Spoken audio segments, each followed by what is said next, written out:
If you feel like your holiday season is just not complete without my annual soliloquy and recollection of the year our reindeer mated, your festivities are now fulfilled. As I am told, for some of you, it just isn't Christmas without remembering the year my reindeer tried to reproduce. The following is from the Muscuta Herald in 2009, this year narrated by yours truly. Dear editor, in our front yard, like many people this time of year, my wife and I have a pair of wooden, cut-out, stand-up reindeer. One is in full standing, upright position, where the other is hunched over, as if it were eating the tasty dead grass that lies beneath. These reindeer were actually cut out and originally constructed by my wife's late grandfather, who used to display the very same pair of reindeer in the very same yard. A couple Mondays ago, my wife and I returned home from work only to find that both deer had been unstaked from the ground and repositioned to a rather compromising situation. I'm certain that your imaginations are right on track. As a younger married couple, my wife and I aren't prudish or out of touch with reality.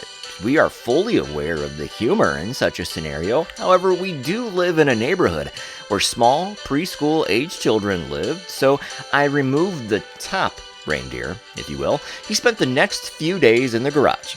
After all, absence makes the heart grow fonder, right? That weekend, I repositioned both reindeer to their original places around the same tree. Alas, the following Tuesday, we returned from work to see once again our simple plywood deer engaged in a similar reproductive exercise. Sure, it's comical to think about. Many of you may be chuckling now, though I remind you that we still have young children in our close vicinity. In fact, I admit that it was mildly amusing the first time. Maybe the deer enjoyed it. Probably did. However, the recurring intrusion borderlines and actually is trespassing. I guess we will never know who is doing this. Maybe they have good reasons. Perhaps they think we need more reindeer in our yard, and this is just a pure reproductive ritual. Though I must say that more reindeer in our yard, leaving little wood chips all over the place, is not exactly what we need. Nonetheless, if next year you see more, albeit younger, reindeer in our yard, you'll know why. Plus, these reindeer only work a few weeks out of the year. They barely have enough dead grass to feed themselves, let alone feeding a whole family. In short, this is all fun and games until one of the neighborhood children asks, "Mommy, Daddy, what's Rudolph doing to Blitzen?" Not surprisingly, I opt to not give my precise address, and my name results no phone number in the book.